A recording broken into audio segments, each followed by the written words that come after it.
बोलो। अब आओ नेक्स्ट पॉइंट सुनो ध्यान से, 8 number. I have had lunch just now. ध्यान से सुनना, अगर मैं कहूं आई हैव, तो अभी बताया कि भाई हैव के बाद है ना वर्ब का थर्ड फॉर्म आएगा, तो eaten lunch just now, I have taken dinner just now, यानी अभी अभी खाया। यानी हैव के बाद मैंने आपको सिखाया था कि वर्ब का थर्ड फॉर्म आता है, लेकिन बेटा थोड़े दिनों बाद ये भी सीखोगे, थोड़े दिनों बाद आप ये भी सीखोगे कि कुछ ऐसे एक्शंस होते हैं जिनके साथ एक पर्टिकुलर वर्ब ही है जो बेस्ट काम करता है। कुछ ऐसे एक्शंस ऐसे भी होते हैं जिनके साथ एक पर्टिकुलर वर्ब होते हैं जो बेस्ट काम करता है। क्यों? खाने के लिए ईटन चलेगा, टेकन भी चलेगा, लेकिन बहुत अच्छा वर्ब नहीं है ये बहुत अच्छा वर्ब नहीं है। इससे ज्यादा अच्छा वर्ब है I have lunch at 1 PM वाला। जैसे मैं हैव लगा दूं ना, तो हैव का मतलब अभी बताया था कि हैव का मतलब ईट भी होता है। देखो बताया था ना, I have lunch at 1 PM, है ना। यानी खाने के लिए ईट से बेहतर वर्ड हैव है। मतलब मैं दोपहर को 1 बजे लंच करती हूं, तो आई हैव लंच कर चुकी हूं, तो हैव के बाद वर्ब का थर्ड फॉर्म आएगा और ये ज्यादा अच्छा है। ओके, ये ज्यादा अच्छा है तो बाकी को हटा दे, लेकिन हमें बताया गया है हैव के बाद वर्ब का थर्ड फॉर्म आता है, ये बताया गया है अभी यहां पे। और हैव का थर्ड फॉर्म क्या है? तो हैव का थर्ड फॉर्म हैड है। यानी अगर हम यहां पे हैव के बाद हैड लगा दे तो थोड़ा सा अजीब लग रहा है, लेकिन सही है। चलो ही लगाए तो भाई अभी पढ़ाया तो ही के साथ हैज आता है। ओके, हैज है, लेकिन हैज के बाद तो फिर हैड ही आएगा। यानी ही हैज लंच नहीं, ही हैज हैड लंच भी सही है। ओके, अगर मैं पास्ट में करना चाहूं और पास्ट, तो चलो ही हैड फिर से हैड, यानी 2 हैड एक साथ, हैज हैव एक साथ या हैव हैड एक साथ, बिल्कुल तो सही है। क्यों? क्योंकि ये बिल्कुल हेल्पिंग वर्ब के बाद जो सिखाया था कि V3 में आता है, और खाने के लिए सबसे अच्छा वर्ब हैव है जिसका V3 हैड है। यानी कि पास्ट हो तो हैड हैड, प्रेजेंट हो तो हैव हैड, और ही होता तो हैज हैड, यानी कि बिल्कुल सही। देखो, इसीलिए हैव के बाद अगर V3 आता है तो इसमें कोई इश्यू हमारे पास नहीं है। देख लो कोई प्रॉब्लम यहां तक है तो क्लियर। लेकिन 9 तक के बाद 10th वाला जो पॉइंट है ना, ये बहुत डिटेल में जाना पड़ेगा, क्योंकि ये बहुत इंपॉर्टेंट पॉइंट है। इसीलिए आप याद रखना, लिख लो 59 पेज में पॉइंट नंबर 10 से मुझे शुरू करना है, क्योंकि इसको एक्सप्लेन करने में मुझे काफी टाइम लगेगा। ठीक है,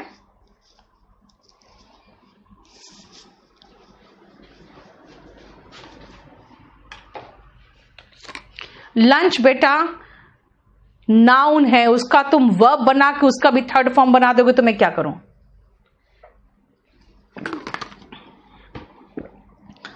आई हैड लंच, ये कह सकते हो।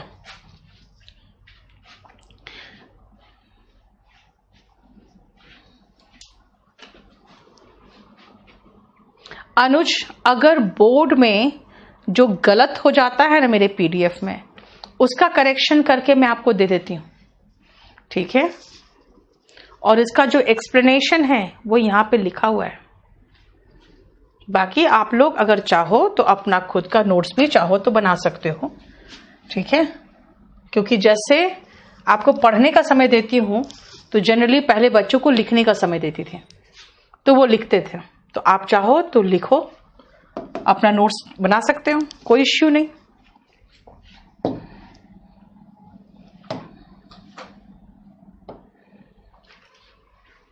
हम लोग इसको कर रहे थे और हम लोगों ने यहां तक खत्म कर लिया था। अब आओ 18, 19 और 20 तीनों चाइल्ड से बना हुआ है. ड्रीम बेटा, I had a dream. Dream वहां पे नाउन है. ड्रीम इनफैक्ट वर्ब और नाउन दोनों है. वहां पे नाउन है.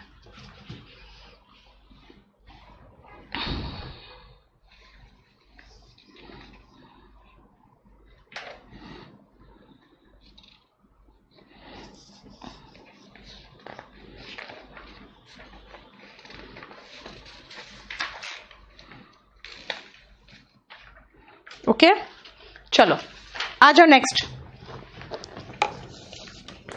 Brain child. अगर आप कहोगे भाई ये बहुत बढ़िया आइडिया है, this is a very good idea, whose brain child it was, यानी ये किसके दिमाग में किसके आया था, है ना. मतलब ये आइडिया दिमाग में किसके आया था. ब्रेन चाइल्ड का मतलब होता है किसके ब्रेन का उपज है ये. किसी व्यक्ति का विचार या आविष्कार कह सकते हो. यानी द आइडिया और द डिस्कवरी और द इन्वेंशन, है ना. क्लियर.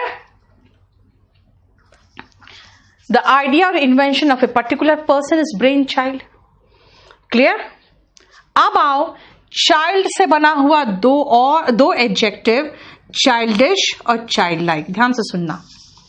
एक बच्चा में क्या होता है, बोलोगे बच्चे में मासूमियत होती है और बच्चों को कुछ पता तो होता नहीं है, बचकानी हरकतें करते हैं. यानी एक जगह पे हम नेगेटिव टोन में बात कर रहे हो बचकाना, और एक जगह पे मासूमियत. यानी कि हमने दो एडजेक्टिव बताया, एक उसके मूर्खता पर लेके, क्यों, क्योंकि उन लोगों को कुछ आता नहीं है ना, उनको मूर्ख बनाना बहुत आसान है. और दूसरा हम ले सकते हैं उसको किस फॉर्म में, एडजेक्टिव बचकाना को लेकर, दूसरा बाल सुलभ मतलब इनोसेंट लेकर. यानी चाइल्ड से हम दो एडजेक्टिव बनाते हैं. वन इज चाइल्डिश जो बचकाना यानी कि फूलिश मूर्खतापूर्ण, और एक इनोसेंट यानी मासूमियत भरा. ठीक है. यस स्वीटी, आपने जैसे सेंटेंस बना दिया, वेरी गुड. डिस्कवरी, इन्वेंशन मतलब जो भी चीज सबसे पहले उसके ब्रेन में ये दिमाग में आया कि ऐसा भी हो सकता है ना. क्लियर. ईगोमेनिया मैंने डिस्कस कर लिया था बेटा, ऑब्सेशन डिस्कस कर लिया था. ठीक है.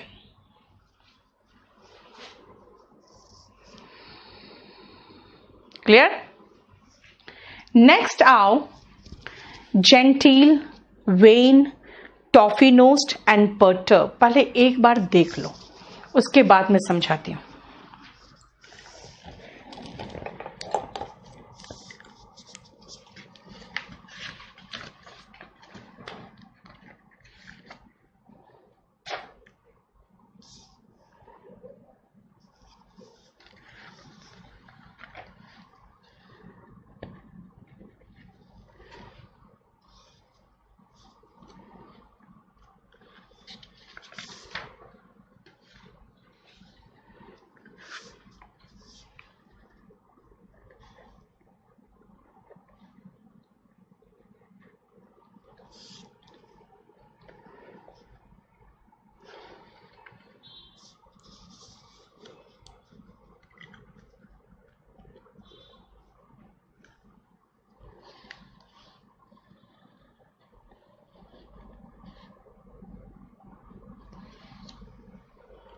हो गया. सुनो ध्यान से. जेंटलमैन या जेंटल से सोच लो ना, जेंटलमैन से सोच लो, जेंटिल. 20 का डिस्कशन नहीं किया, रियली हो तो गया यार, क्या करते हो तुम लोग. जेंटलमैन से ऐसे सोचो, gentle. Gentleman are gentle, gentleman are gentle. कैसे. अब अगर जेंटलमैन का एक पिक सोचो तो आपको लगेगा यार कोट वगैरह पहन के, हैट वगैरह पहन के. बचपन में जेंटलमैन का ऐसे ही फोटो दिखाता था आपको, है ना, कोट पहन के, हैट पहन के. इसका मतलब ऑफ हाई सोशल स्टेटस देख लो. ठीक है. लेकिन जेंटल, GENTLE का मतलब होता है जो रूखा व्यवहार वाला नहीं होता है, जो विनम्र होता है ना, जो विनम्र होता है. राइट. इसका मतलब है कि वेरी पोलाइट, यानी हम जेंटल को जेंटल से रिलेट कर रहे हैं और जेंटल मैन से रिलेट कर रहे हैं। तो जेंटल मैन जैसे हाई सोशल स्टेटस का हो, और जेंटल का मतलब हो गया जो पोलाइट है, जिसका व्यवहार रुखा नहीं है, विनम्र स्वभाव का जैसे होता है ना। ठीक है, नेक्स्ट आओ, अगर मैं एक सेंटेंस बना दूं तो आपको यह समझ में आ जाएगा।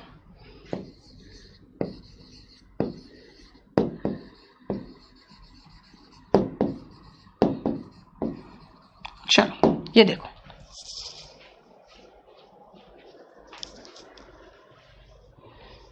She is when in when, ऐसे याद रखो, she is when in when.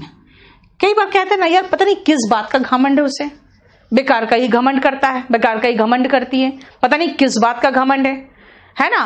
इसका मतलब क्या कहना चाहते हो कि घमंड है बिना वजह का, कुछ लाइक नहीं है लेकिन घमंड है। That means what, if you से शी इज वेन, तो वेन का मतलब हुआ घमंडी, और बेकार में बिना बात का किसी लाइक तो है नहीं वो, इन वेन। देखो, सो एक सेंटेंस से हमें वेन का दूसरा दोनों मीनिंग समझ में आया। हाँ, she is when in when का मतलब है यार घमंडी, वो भी बिना बात का। देखो, इसी से समझ में आ जाएगा, है ना। कई बार आप कहते हो ना, राइट। अब आओ, इसी वेन का जहां पे घमंडी है ना, उसी का सिनोनिम है toffee nosed. Toffee nosed is an idiom, idiom के रूप में यूज होता है। जैसे घमंडी के लिए आप टॉफी नोस्ट वर्ड भी यूज करते हो, नखरेबाज जिसको कहते हैं स्नॉबिश, है ना। इसलिए घमंडी या नखरेबाज जो होते हैं, one who considers one self superior, snobbish यानी कि नखरेबाज। देखो, एरोगेंट हुआ घमंडी, ठीक है। अगर आप एरोगेंट का सिनोनिम देखना चाहते हो तो वो मैं दे सकती हूं, कंसीटेड, जो अपने आप को ग्रेट समझे, सुपर समझने वाले अपने आप को, जो अपने आप को सुपर समझता है उसको सुपरसीलियस कहते हैं, ठीक है। इसका सिनोनिम एक और है, हॉटी। देखो,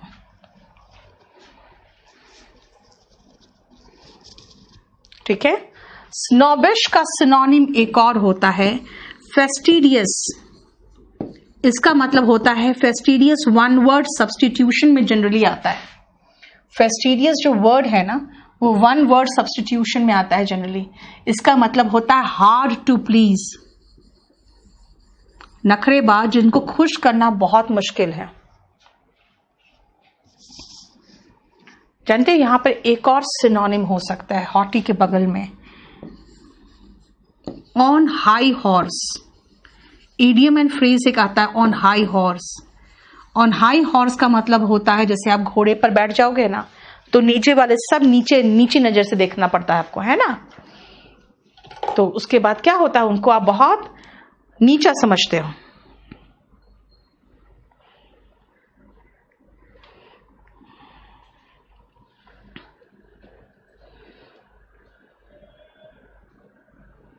देखो, बोलो कोई इश्यू यहां तक?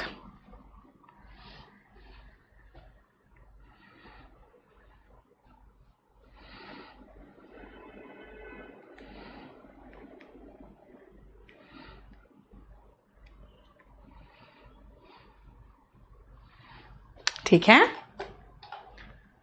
नहीं, नटोरियस बेटा होता है कुख्यात, कुख्यात, राइट बेटा, मिक्स्ड है इसमें। अब इसके बाद का सारा वर्ड्स है जो ऑलरेडी आप कर चुके हो। देखो, ये सारा पहले मैंने करा दिया था आपको, है ना। फर्स्ट क्लास में आपका इडियम्स एंड फ्रेजेस से ही शुरू किया था। So we have finished vocab 1। बोलो कोई प्रॉब्लम यहां तक? वोकैब 2 डाल दियो? देख लो, खत्म।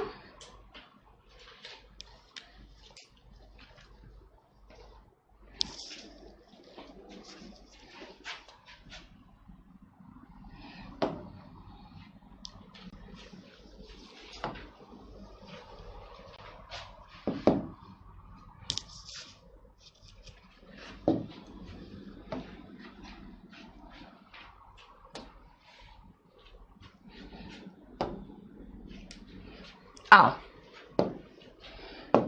फर्स्ट वर्ड में उसका पहले आप रूट लिख लो। ऑल्टर का रूट होता है अदर, और यही ऑल्टर इसमें भी है, यही ऑल्टर इसमें भी है, यही ऑल्टर इसमें भी है। पहले रूट को देखो। परटर्ब, अच्छा सॉरी बेटा, परटर्ब का बहुत ही आसान था, परटर्ब डिस्टर्ब, ठीक है, परटर्ब डिस्टर्ब बहुत आसान था, इसलिए शायद रह गया होगा, क्योंकि वो सेम टोन सुनना, perturb disturb, perturb disturb. He is quite disturbed, he is quite perturbed, है ना, ठीक है। Don't disturb me, don't perturb me. चलो अब आओ नेक्स्ट।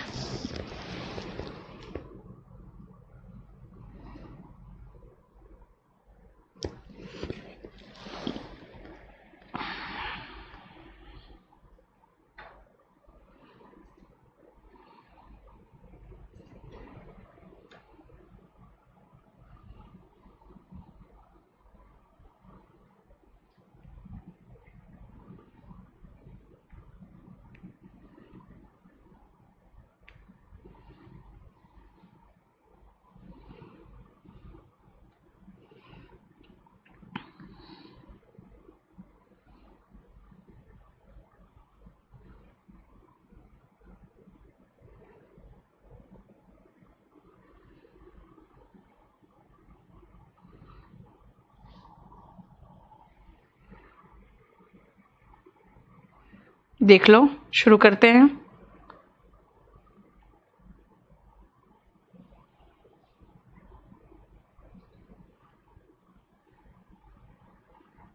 चलो देखो ध्यान से।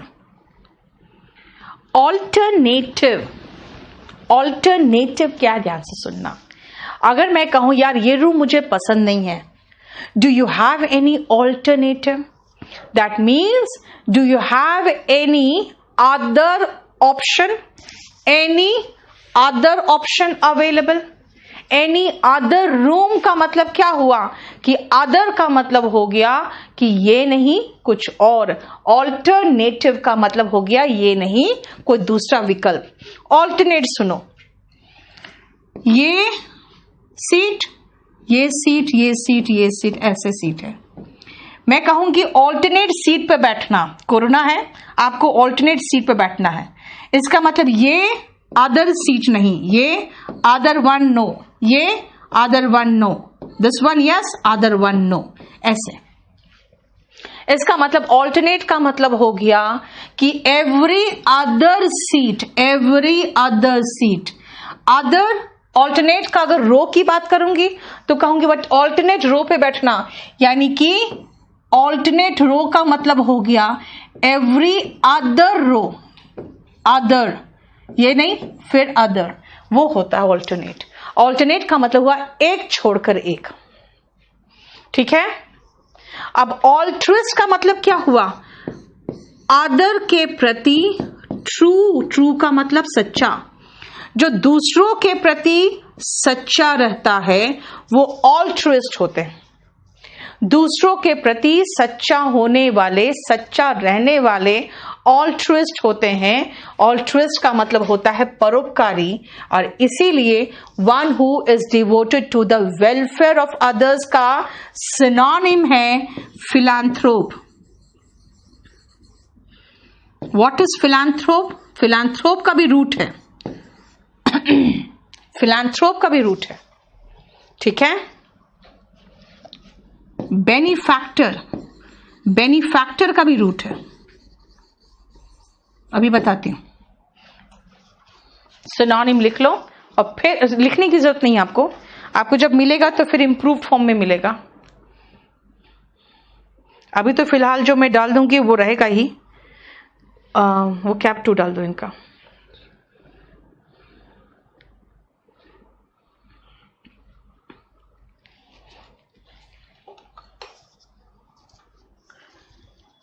ठीक है, आप सुनो ध्यान से। हाँ हाँ, 0, 8, 3, 4 सब में, पूरा 2, 3 सबसे सुनो। ऑल्ट्रुइस्ट का मतलब क्या हुआ कि जो दूसरों के प्रति सच्चा हो। फिलैंथ्रोप का मतलब क्या हुआ जानते हो? फिल जो वर्ड है ना, फिल का मतलब लव होता है, जहां भी फिल देखो समझ जाओ लव। और एंथ्रोप कहीं भी दिखता है इसका मतलब होता है मानव, यानी जो मानव से प्यार करता है, इंसान से प्यार करने वाला फिलैंथ्रोप होता है। अब आओ बेनीफैक्टर। बेनी का मतलब होता है गुड और फैक्टर का मतलब होता है कारक, जो दूसरों को फायदा पहुंचाए पैसे वगैरह से हेल्प करके।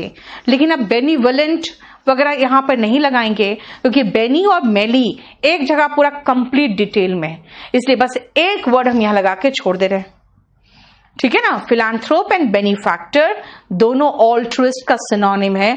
ऑल्ट्रिस्ट का मतलब होता है परोपकारी व्यक्ति, जैसे काइंड हुआ, बिनाइन हुआ, है ना।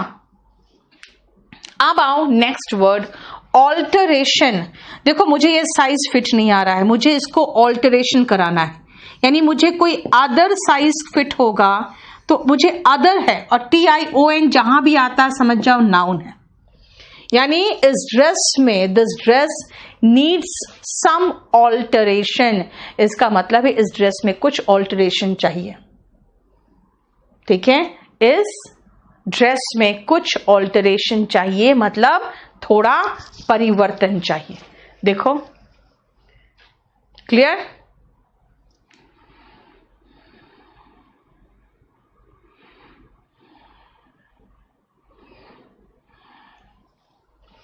क्लियर। अब देखो ऑल्टर खत्म हो जाए तो फिर मैं छोड़ूं। अब आओ नेक्स्ट वर्ड ऑल्टरकेशन।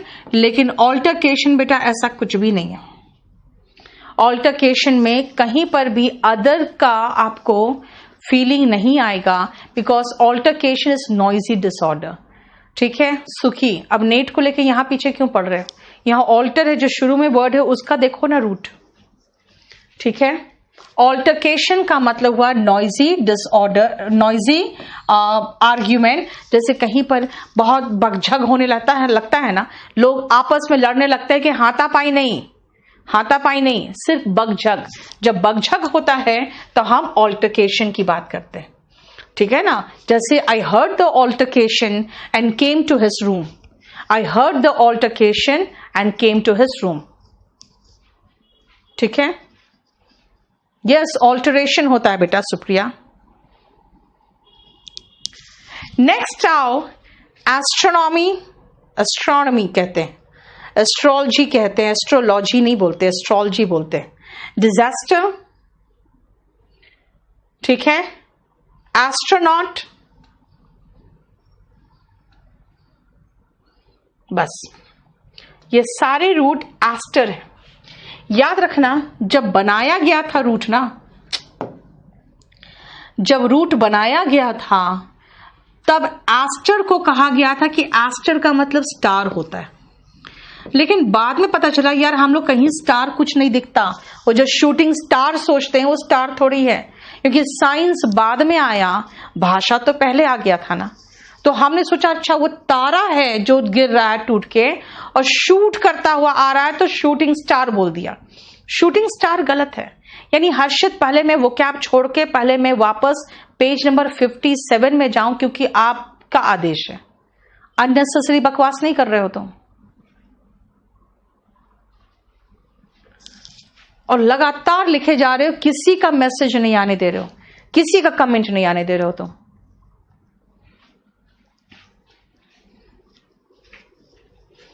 लॉजी जहां दिखाई दे समझ जाओ स्टडी की बात हो रही है। नॉमी जहां दिखे समझ जाओ अरेंजमेंट की बात हो रही है, ठीक है। बस यहां तक देखो पहले। एस्ट्रोनॉमी यानी एस्ट्रोनॉमी का मतलब होता है वो अरेंजमेंट जिसमें आपके तारे लगे हो। अब कहोगे मैम तारे तो पता नहीं कहां है, तो इसका मतलब हुआ कि आपके जितने भी हेवनली ऑब्जेक्ट्स है उसके अरेंजमेंट को पढ़ना है, यानी कि उनको पढ़ना है। तो हम क्या पढ़ेंगे, एस्ट्रोनॉमी में पढ़ेंगे। एस्ट्रोनॉमी वो विज्ञान है जिसमें हम साइंटिफिक स्टडी ऑफ सितारे, प्लैनेट, सन, मून जो भी है सबको पढ़ते हैं, ठीक है। इसीलिए आपके जितने भी तरह के शोर मंडल हो या बाहर हो, जितने भी तरह के सितारे वगैरह कहेंगे क्या कि भाई ठीक है, जब हम नहीं जानते थे तो हम सोचते थे कि स्टार है, बाहर जो दिख रहा है वो स्टार है। बाद में पता चला कि यह स्टार इतना दूर वहां पहुंच ही नहीं सकते हो, तो हमने सारे हेवनली ऑब्जेक्ट्स को एस्टर में जोड़ दिया और कहा उन हेवनली ऑब्जेक्ट्स के अरेंजमेंट की स्टडी हम एस्ट्रोनॉमी में करेंगे। और अगर उसी हेवनली ऑब्जेक्ट्स को अपने ऐसे लाइफ से रिलेट कर दे कि भाई मेरे सितारे है ना, कहते हैं ना आपके सितारे, आपके ग्रह ठीक नहीं चल रहे हैं, आपके सितारे गर्दिश में हैं, तो वो क्या है, वो हमारे करियर को, हमारे फ्यूचर को लेकर बात करता है। ऐसी स्टडी को हम एस्ट्रो और लॉजी जोड़ते हैं, एस्ट्रोलॉजी कहते हैं। वो ज्योतिष विज्ञान है जो इन्हीं स्टार्स, इन्हीं प्लैनेट्स का असर हमारे लाइफ पे, हमारे फ्यूचर पर वो एक्सप्रेस करता है। ठीक है ना, वो है एस्ट्रोलॉजी। देखो ठीक है, इसीलिए ध्यान रखना एस्ट्रोनॉमी साइंटिफिक स्टडी है और एस्ट्रोलॉजी जो है वो समझते हो आप, आपका ये ज्योतिष शास्त्र है ना। दो चीजें होती है, एक पामिस्ट्री होता है जो आपके हाथ की रेखाओं को देखकर होता है, और एक होता है जो आपके ज्योतिषी देखते हैं, आपके सितारे, आपके ग्रह नक्षत्र, वो ठीक है। क्लियर, इतना ही आज रहने दो। डिजास्टर, अच्छा डिजास्टर कर ही देते हैं। चलो, डिजास्टर जानते हो, बहुत ही विचित्र वर्ड है। आपको इससे पता चलेगा कि भाई इंडिया ही नहीं, बाहर भी लोग बहुत ही ज्यादा सुपरस्टिशियस है। कहते हैं ना हमारे सितारे गर्दिश में हैं, वही वो लोग भी मानते हैं कि अगर आपके एस्टर यानी सितारे डिज यानी गर्दिश में हो तो क्या होता है, डिजास्टर आता है। लाइफ में डिजास्टर यानी कि तबाही तब आता है जब आप ये सितारे गर्दिश में, देखो डिजास्टर का मतलब तबाही हुआ, ठीक है।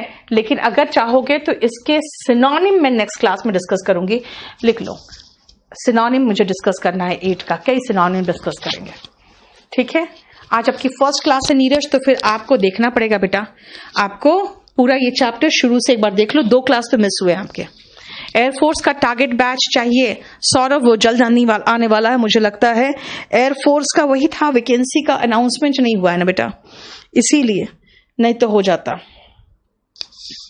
ठीक है, यहीं तक रहने दो आज।